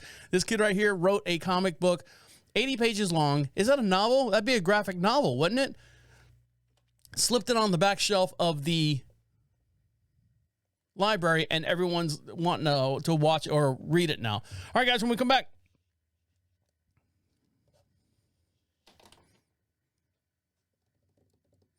Do you know what a Granfluencer is? We're just smashing words together and making them up. Stick around. I'll get into that as well. And also the great Golden Corral Steak Out. Stick around. You're listening to Deacon Live right here on Prophet Radio. I'll be right back. Welcome back to Deacon Live. Excuse me. Welcome back to Deacon Live. You want something for free? Of course you do. Go over to Prophet Radio, PROPHET Radio. Click on the free swag section and fill out the little form there, and we'll email you or mail you out. We have sticker packs out there. We have magnet packs, buttons, pins, stickers, all that stuff. Just fill out the little form. I'm not going to do anything with your email address. Believe me, I've got enough shit going on here. I don't need to harass you or anything. I'm not selling your stuff anything. I just want to say thank you for listening to us, sharing us, and doing all the stuff that links us to you and you to us. And I just want to say thank you by giving you some free stuff. Now, this woman right here was applying for a new job, and this TikToker claims that she didn't get hired because of her voicemail greeting. Now, I know there was a time I had a business, and I was also looking for a small part-time job, and my business answering machine, my cell phone would say, welcome to ABC company, and to leave a message, press 1, press, whatever, and such and such and such. And I'd get a call, and they would say, this message is for blah, blah, blah. And they wouldn't know if they had the right number or not. So I had to fix that and change that around. Now, sometimes you just say, the number you have reached, blank, blank, blank, blank, blank, blank, blank, blank, blank, is not available. Please leave a message, which is the generic one. But everyone wants to be cool. Well, Zanaya Jones wanted to be cool as well by putting her own spin on her own voicemail answering thing. And it says, let's see. What's this say? What's up? What's up? What's up? All right, so this is her actual voicemail when you call Zanaya Jones. This is what you get if she doesn't answer her phone. Yes, Miss Jones, I reckon. Nope, not that one. This is what you get when you get her phone. Oops, up. What's up, y'all? It's your girl Naya, and I'm back with another banging banger. I'm sorry I couldn't answer the phone. Please leave your name, number. Yeah, you know all that. Gail, what happened? Gail. I'm going to play that again because I couldn't hear it. Here we go. What's up? What's up? What's up? What's up, y'all? It's your girl Naya, and I'm back with another banging banger. I'm sorry I couldn't answer the phone. Please leave your name, number. Yeah, you know all that. Gail, what happened? Gail. So that's when you dial her phone number, that's what you get. And so I guess she was applying for Harris Teeter, and Harris Teeter, this is the message that they left her. And she's saying that the voicemail message that she left on there was the reason why she didn't get the job. Listen to what they say. Yes, Miss Jones, I recommend if you apply for a job and you expect somebody to call you, that you have a more appropriate response on your voicemail. So thank you for applying, and no need to give us a call back here at Harris Teeter. Thank you, ma'am. Bye. So I don't know if she got the job or was going to get the job until the guy heard that message. But, I mean, there's no difference between, all right, it's cool. It was cute. It was a cute message. But what if someone was to go on your Facebook page and see you, double fisting Jaeger bombs, and you're applying for a bank teller or something like that, like the Romanian girl that I ran into. Can they do that? And based on your Facebook thing, they're saying, you know what, you're qualified, you're perfect for the position, but that the whole you sliding down the slide with half naked girls or half naked men on your face, we don't like that kind of action here. So it still affects job applications as far as how you portray yourself on social media. So I would agree that the voicemail was a little. I mean, it was okay if it's friends calling friends. But yes, if you're having some kind of professional, but professional level of someone calling you back for a job interview, I would just, it takes 2 seconds to click it to generic voicemail. The number you have reached, 1-2-3-4-5-6-7-8-9 is unavailable. Please leave a message. And then you can just click it right back. It's a very simple thing. I don't know if she wanted the job or didn't want the job or not. So obviously not a whole lot of thought process was put into that as well. Now, this company right here has thought a lot about jobs and how to eliminate some of them. What they're doing right now, Domino's Pizza. You ever heard of that dump store? That garbage pizza that's over there? Oh, no. I've lost another 15,000 listeners off of Stitcher or something stupid like that. Domino's will now tip customers $3. All right, now let's backtrack a little bit. First of all, they've changed the name from Domino's Pizza to just Domino's. Then they said, the CEO said, look, he came on the air or came on TV, made a commercial, goes, look, our pizzas suck. The bread sucks, our fillings suck, our toppings suck. We're going to fix that. And then the next thing was, if you do this, contactless this and all this stuff, and then snowball of all these different things. They're throwing shit at the wall and it's not sticking. Here's something else that's not going to stick. Domino's will tip customers $3 if they order pickup, as to the chain tries to convince customers to skip delivery. Domino's will give customers who pick up online orders $3 coupons as a tip toward their next purchase. See how they get you? They got to get you coming back, like an honors card. That's what they should do. Just have an honors card or a frequent flyer card or something where you punch all the things and then you get a free pizza. Maybe 2 pizzas. Let's ante it up a little bit. Domino's CEO noted the lack of delivery drivers on October 2021. Working for the actual store. Pizza chains were early winners in this pandemic, but sales have dipped. Domino's is offering a $3 discount to the customers who pick up their own orders, as the latest sign to impact the lack of delivery drivers is having on the chain. So is $3 enough for you to go pick it up? Now with today's gas prices, if you're, let's see. Normally, the delivery range of a pizza delivery place is what, 5 miles, maybe 5 miles? They give you $3. You're going to have to do something a little bit more than that. I think the frequent flyer thing might work. Or frequent purchase or whatever, frequent customer. My opinion, the name Domino's is synonymous with shitty pizza. I'm sorry. I'm going to go say it. I'm going to say it. Hungry Howie's, it's right in the name. I'm hungry. And if my name was Howie, that's me. Little Caesar's Pizza. Pizza. It's so good they named it twice. Godfather's Pizza, you can't find those guys anymore. Some people live and die and swear by them. Pizza Hut, of course, it's in the name. Papa John's, they went through a whole lot of things. They've rebranded themselves and they're doing well. But I mean, Domino's, you've got to do something. Get rid of the blue and red. Like it's a friggin', I don't know, like it looks like what does it look like? Blue and red. Nothing about Domino's itself says pizza other than the word Domino's reminds me of just shitty pizza. Change your colors, change the logo, change the name. Dunkin' Donuts is trying to do that right now. It's always going to be Dunkin' Donuts, but now, let's go to Dunkin'. Let's go to Double D's or whatever they're changing it to.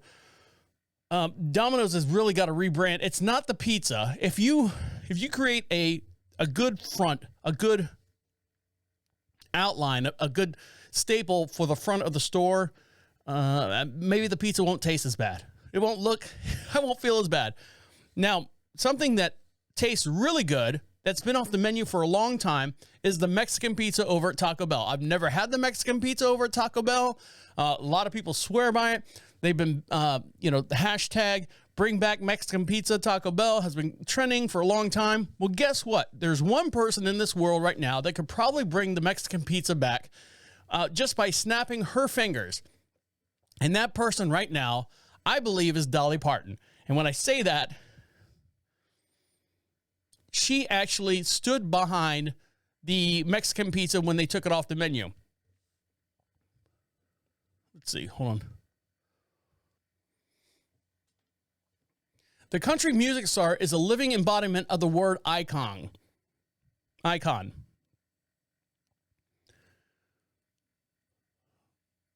and praises fast food, specifically Taco Bell, where she likes to order a soft shell supreme taco, rice and beans, and a mild sauce. And once upon a time, she ordered the Mexican pizzas. And when asked if she thought that Taco Bell should bring it back, she immediately applied, "I think they should." You hear that, Taco Bell? Dolly Parton says, the Southern Belle of country music, says that she wants the Mexican pizza to come back, and you should bring it back.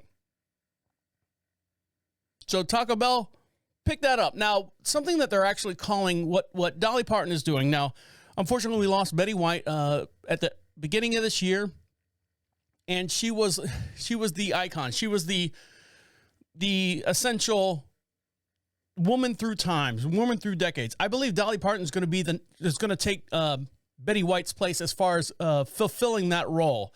And that role is what they're calling now Granfluencers. Now, when I say Granfluencers, of course, we're just smashing words together now. This is older people and influencers promoting stuff on like social media platforms. So here we go. Here's a small little article about what actually a Granfluencer is. And for every podcast we do, we have a matching video, and you can see this in real time as we're talking about it here on the air. So here we go.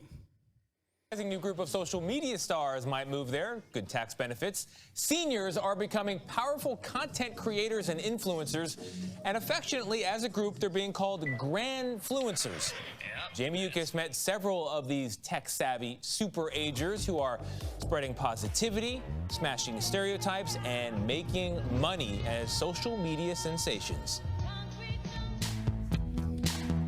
Fashion may come and go, but style is forever. And 68-year-old Lynn Slater is slaying it as an influencer. A journalist asked me once, "What do you think about age and getting older?" I said, "Just look at my photos. I'm performing it." Wow, you can really dance. Their moves might be a little slower, but the old gays, yes, that's their handle, are conquering TikTok with more than 5.5 million followers. Nothing wrong with me. And Lonnie Pike is keeping it real. She goes by gray hair and tattoos. They're all part of a growing group of seniors inspiring and enlightening their much younger fans. That was the reason why I did become popular and I did become successful, because I was conveying this attitude. Look at how cool I am, and I have gray hair and wrinkles, and I'm not going to let anybody make me be invisible. Slater's known as the accidental icon. Now, this former social justice professor is using fashion to fight stereotypes about aging. It involves getting out of your comfort zone. For me, if I don't keep growing, that's when I'm going to wither up.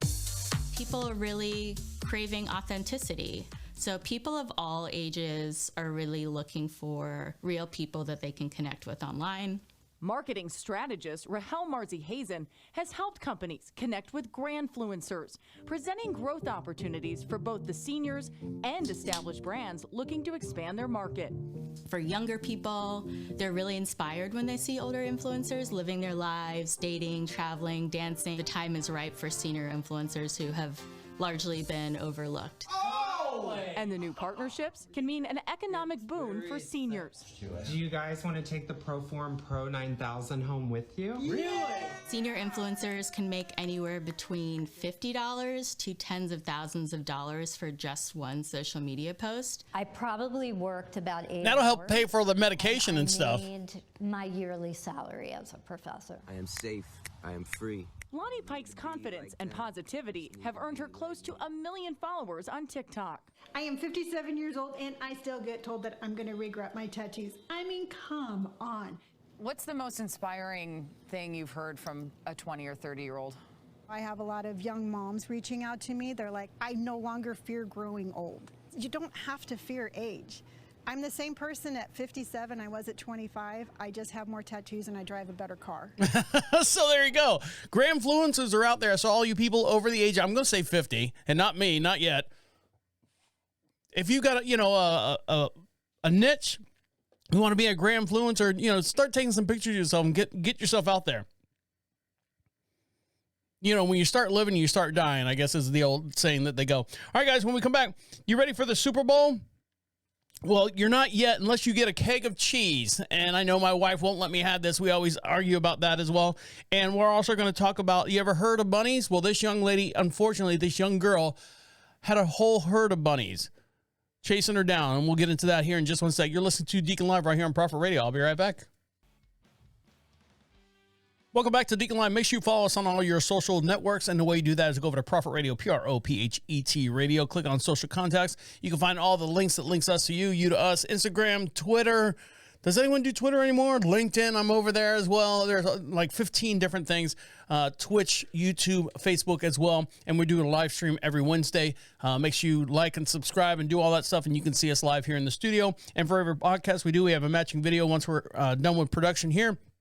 You can find that video as well over at the Deacon Live section of Prophet Radio. Now, the Super Bowl is right around the corner, and unfortunately, some teams did not make it. And one team that did not make it is the Denver Broncos. Well, you're like going, well, then maybe next year, maybe next year. Well, guess what? Now's your chance to make them, maybe you can change their thing for next year. And when I say that is, hold on, let's pause this. I got too much shit flying around in here.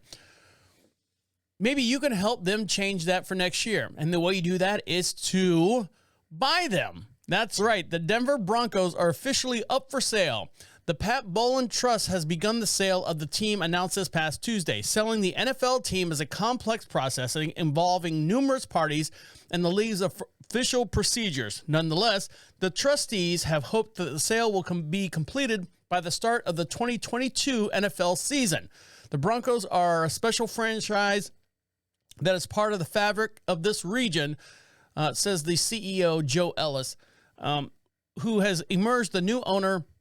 Whoever emerges as the new owner will certainly understand what the team means to the great fan of this, or all the great fans in this community. The Broncos became the first NFL franchise to go up for sale since the former Carolina Panthers, Jerry Richardson, began the process in December 2017, later selling the organization to David Tepper for the league record of $2.275 billion. That mark could easily be shattered with the payout of the Broncos. So if you want to buy the Broncos, you can buy them. I think starting bid, let's start at $50 and we'll go from there. Since 2015, no other NFL franchise has been sold in this way. Former owner Pat Bowlen died in 2019 after a lengthy battle with Alzheimer's. The court ruling on January determined that the rights of the first refusal agreement between Bowlen and Edgar Kaiser is no longer valid and enforceable in any aspect. So that way it clears the way for a sale. So if you want to try to buy them, Denver Broncos. Maybe if we do a whole GoFundMe and buy the Broncos. Maybe me and you and maybe a couple of our friends could buy them and do something. What am I going to do with a football team? I just run them into the ground. I wouldn't know what to do with them. All right, you go left, you go right. I don't know what I'm doing. I'm just sitting here writing. Seems like I'm writing checks to everyone, and there are really, really too many zeros on this. Not enough room on the bottom here in the memo to write what I'm doing here. Now, with every Super Bowl party, there's all the food, all the different things. They run a big special on all the food networks of what's the latest crave that everyone has. What's your Super Bowl meal? What's your Super Bowl party favors are going to be? And so on, and how to make all these things. Believe me, as we get closer to the Super Bowl, you're going to see your whole entire TikTok feed, how to make the super queso, how to make the super chips, how to make this, how to make that for your Super Bowl party. Well, Hormel is no stranger to the Super Bowl. The Hormel keg can pump up to 300 servings of malted chili cheese, and it can all be yours with a miracle of modern technology. Now get ready. Get your pens out there, little boys and girls. The sweepstake is so heartbreaking. You give a giant corporation your precious personal information to get a remote chance to win something that you really, really want. Some random dude named Bob ends up winning in your town and you've never heard of, from a town that you've never heard of. Excuse me. and the company ends up with your info for marketing purposes, which is sad. I mean, that's the way it is. But Hormel is giving away a huge keg designed to pump out warm chili cheese. And because this thing looks amazing, and there could only be one winner, and you'll be able to call it your very own. You can see the Hormel device on the Hormel website sweepstakes. So here you go, right here. Oh, Jesus Christ. Change screens here so you can see it. Tap into greatness. And it looks like a beer keg. And it's got the Hormel chili as the tap. Looks like you pump the center just like a regular keg. Enter now. Oh, look at all the guys pumping the keg like you would pump a normal keg. And it's chili cheese. Cheese. It's not just cheese. It's not just chili. It's a mixture of the two. Let's see. Enter now. First name, last name, street address, all this stuff. I'll put this up on the Prophet Radio website. And you guys can, let me write this down so I can post. Let's see. Post on web. And you can see this. Go over to prophetradio.com, and I'll put the link up there on the landing page there, and you can see that. Get your own Hormel chili. Now, here's the thing. If you win and you got it through us, all I want is a gallon. That's all I want. I just want a gallon. 10% of whatever's in that keg. Everything has to be filled out before. Let's see. I don't know what the deadline is, but you can see all this information. Go over to prophetradio.com. I'll post it on the website as well. Now, the great Golden Corral. My wife likes the breakfast over at Golden Corral. I've eaten there twice. Once in college, in between classes, and I never made it to my afternoon classes because everything on the Golden Corral menu and stuff was fried on the buffet. My wife and I went there one time for breakfast. We brought my father-in-law, her dad, and we had breakfast there one time, and I was just like, ugh, how do people, no wonder we're so fucking fat. How do people eat this stuff all the time? Well, in Golden Corral, a brawl reportedly sparked by a misunderstanding over steak. So let's go to this article right now. And for a podcast we have matching video as well, so you can see this in real time as we're talking about it here on the podcast. Authorities continue to investigate an all-out brawl in Bensalem, Bucks County. What the others were saying. Oops. Sorry. They call themselves America's #1 buffet, the Golden Corral. But Friday night, it seemed like America's #1 free-for-all. More than 36 people were throwing fists and even throwing some chairs. Action News reporter Walter Perez is live outside the Golden Corral on the 1400 block of Street Road in Bensalem. Walter, what is the latest on all of this? Well, Jim, we just did a Zoom interview with someone involved in that fight. Now, there's always two sides to a story, sometimes three, but Alexis Rios did give us really good insight into exactly what happened. Action News spoke with one of the people at the center of this melee that erupted inside the Golden Corral in Bensalem this past Friday. They're throwing chairs. They're throwing everything all over the place. It started over a misunderstanding regarding a piece of steak. Rios says the person in front of him became angry with the cook because Rios received his steak first. He's trying to understand what you want. He's trying to give you what you want. I had a rare steak, which is a lot faster to cook than a well-done steak. That's why I got my steak first. And first of all, that's where the fight should have started. When the guy asked for a well-done steak, that's when the fight should have started, right then and there. Rios thinks part of the reason things escalated so quickly is because everyone was wearing masks, and he believes the people involved had a hard time understanding what the others were saying. With COVID right now, mask and everything, nobody can hear nobody sometimes. There's a lot of commotion there, and the cooks behind there are talking. Nobody can hear nobody. You have to speak up loud. Next thing you know, he says, that misunderstanding erupted into an all-out brawl. I grabbed a chair to defend myself, and then sooner or later, that was it. Punches were getting thrown. What do you mean defend yourself? How about get the fuck out of there? Because you don't know some of those people. I'm just saying, those people in that place could have been packing. You know what I'm saying? Wink, wink, hush, hush. I don't work for Frito-Lay anymore type deal. Chairs were getting thrown. You name it. You can call it cups, glasses, everything. You name it. Officials from this Golden Corral franchise release a statement regarding the melee, reading in part, "We notified the local authorities and they are investigating the incident. Thankfully, no serious injuries have been reported. The safety of our guests and our co-workers is our top priority." And Rios admits he is amazed everyone walked away relatively unscathed. Nobody was on the ground. Nobody got hurt. I got a bruise on my nose. My brother got a black eye. My brother got a lifted nail, and that was it. A lifted nail? What's a lifted nail? Because he bent his finger back or something. Got a black eye. My brother got a lifted nail, and that was it. Now, the investigation is ongoing. So far, no arrests. Any possible charges linked to this case would include simple assault and disorderly conduct. So, a misunderstanding over a steak. Hey, where's my steak? Where's your steak? Where's my steak? I don't know. Give me one. Well, you got a mask on. Where's the steak? Where's your steak? God, fuck you. And then everything gets all hot and heavy. Man, thank God.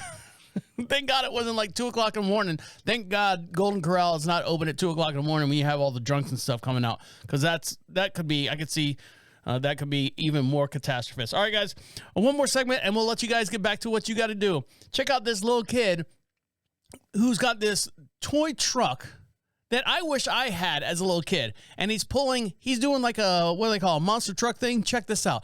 Stick around. You're listening to Deacon Live. I'll be right back. Welcome back to Deacon Live. Make sure if you want to be heard, we'd love to hear from you. And the way you do that is go over to Prophet Radio, Prophet Radio. Click on the Be Heard section. There's a little blue bar right there. Excuse me. Opens up a microphone. You can speak right into it.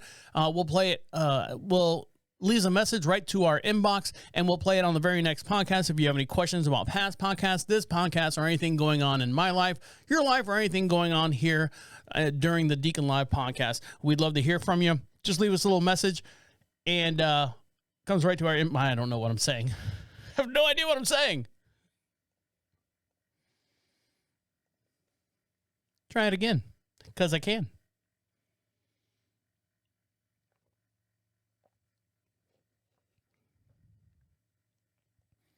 Welcome back to Deacon Live. You want to be heard on Deacon Live? We'd love to hear from you. And the way you do that is go over to Prophet Radio, Prophet Radio.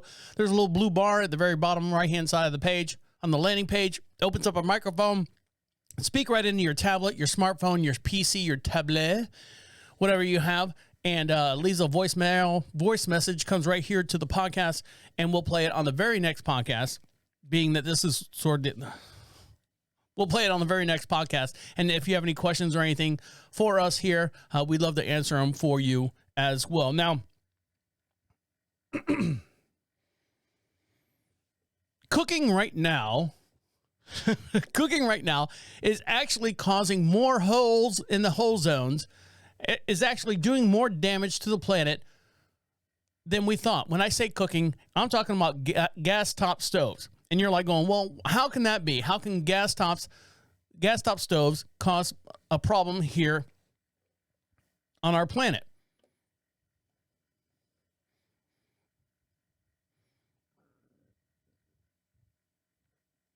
Let's see how well this works. Hey, NPR. The Indicator is a little show about big ideas from the people who make Planet Money. For a quick hit of insight into work, the economy, and everything else, click the play button below to listen to a recent episode. Support for NPR comes from USA Facts, analyzing government data. I don't know what that is. So the University of Stanford has done a study saying that your natural gas cooking stove, doesn't say propane, just says natural gas cooking stove, is leaked to climate warming because of methane gas. And you're like going, well, how the hell does that happen? Even when it's turned off. This is important because methane gas is such a potent greenhouse gas effect that affects our planet than even carbon dioxide. And it doesn't linger in the atmosphere nearly as long. Stanford scientists measured the methane released from cooking gas stoves in only 53 California homes. Give me a break. What's the population of California? You only measured 53? They estimated how much methane is leaked each time you turn the knob in that second right before it lights. So they go, click, click, click, click, click. What, a second and a half? And then it fires up. So that methane gas is leaving your stove and it's going up in your roof and through your attic and through your shingles or rock and gravel roof, whatever you got, and it's going all the way into the atmosphere. And they did that for 53 homes. They also measured how much unburned methane is released during cooking. It's unlikely that the previous studies that they measure how much methane gas, and, you know, leave it to freaking California. Oh, methane gas is cooking. You know, ignore the fact how they got the natural gas. When they talk about fracking, they talk about doing all this stuff to our planet where they're blasting water and air and stuff into our soil and breaking up our tectonic plates to get natural gas. But they're worried about our stoves? Is that what's killing us? Is that what's killing us, really, Stanford? Is that what's killing us? The 2.5 seconds that our stove doesn't light? Give me a break. Go study something else, you know? Go study those baboon wolf spiders or something, the tarantulas over there. You guys team up together and figure out something. Now, speaking of gas, this gas station of the future will have treadmills, gardens, and solar panels, but no gas whatsoever. Here we go. I know. A competition has asked people to design the service station of the future, with electric vehicles being the dominant source of the new gas stations. The result looks very different than what we have today. And if you look at this picture right here, I guess this is what they've come up with. It looks like, you know what it looks like? Looks like a rest area. Like when you're on the highway and stuff down 95 or I-10, and they got those little side rest areas where you can get snack machines and stuff and plug in your electric car. And there's going to be treadmills and stuff. Have you seen a rest area? They're garbage. They are horrible. Now, they say sometimes they have to have security. Why do you have to have security at this remote location in the middle of the highway? Well, because weird things happen. So this is a gas station that's going to be used for electric cars. The gas stations, we know, is an endangered species as long as electric vehicles gradually make a larger share of the cars on the road. Entirely new kinds of service stations will be needed to fuel our journeys. A new design competition has come up with a vision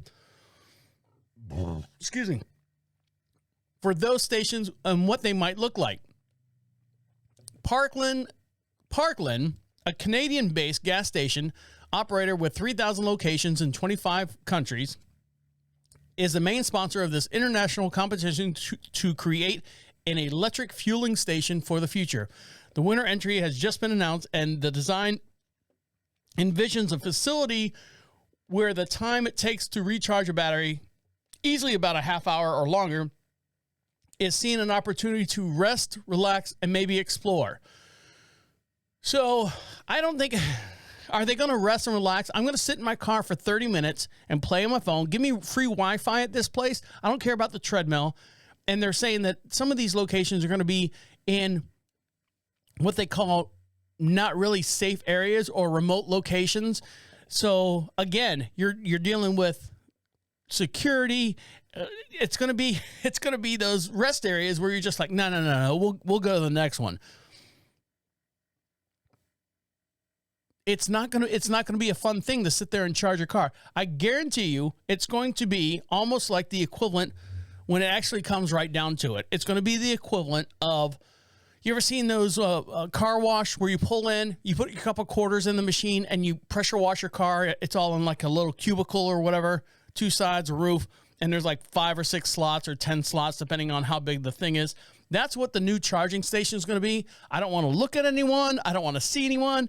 Maybe there'll be a snack machine. They're going to be these really, really low-tech places outside of the actual environment. Because think about it. You've got a service station that's servicing electric cars. So on top of that, you're going to have electric treadmills. You're going to have all this other electric stuff in the building. It's going to have solar panels. Oh, my God, great. Solar panels that'll last 10 years, and then we can't recycle them, and then something else happens there. No, you're going to have to plug into the main grid.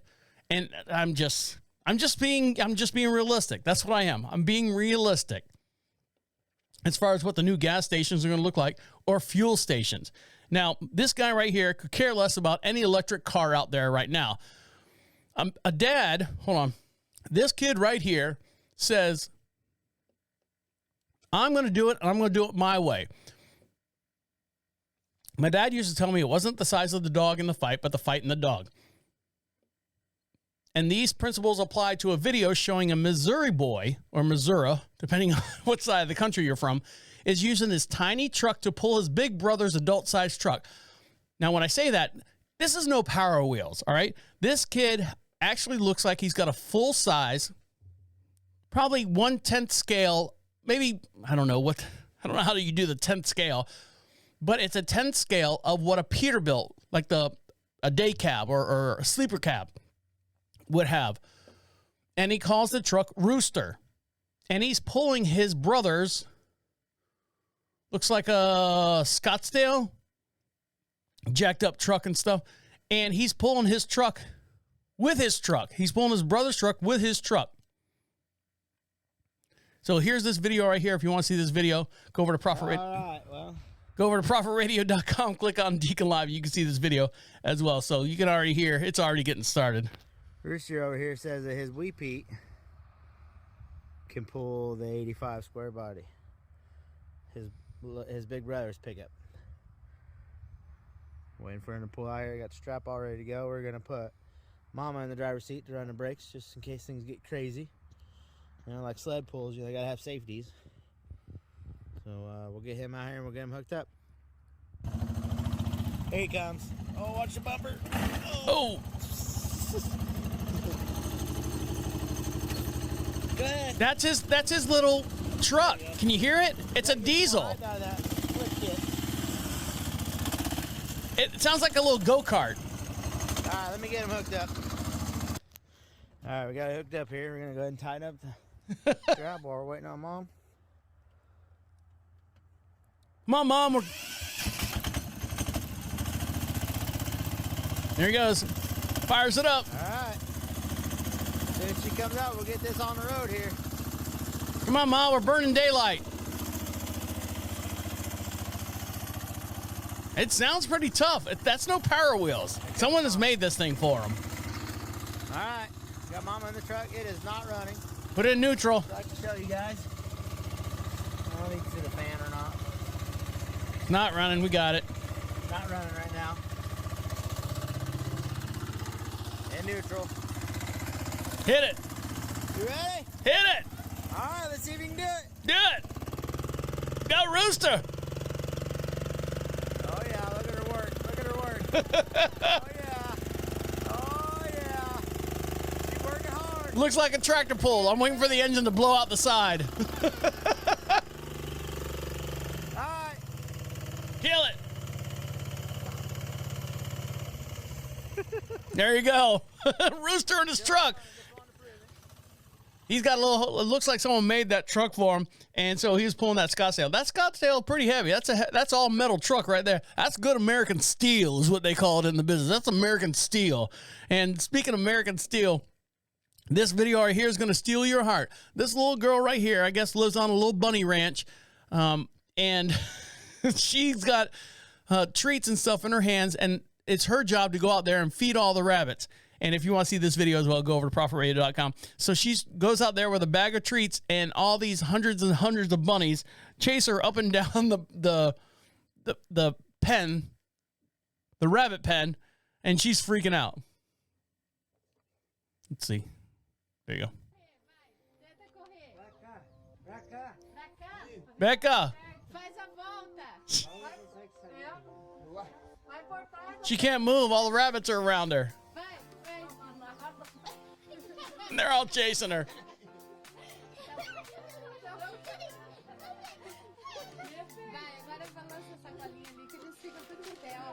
Shake the bag. All the rabbits. Feed us. Feed us.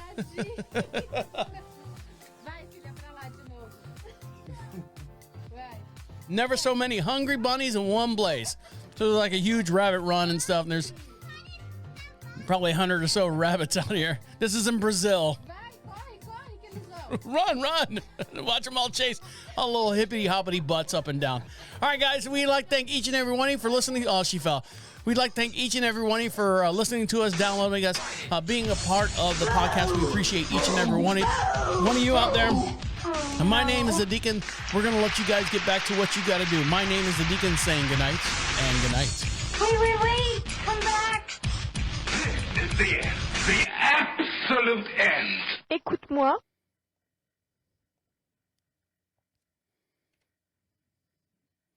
Bye. See you later. I don't know why I did this.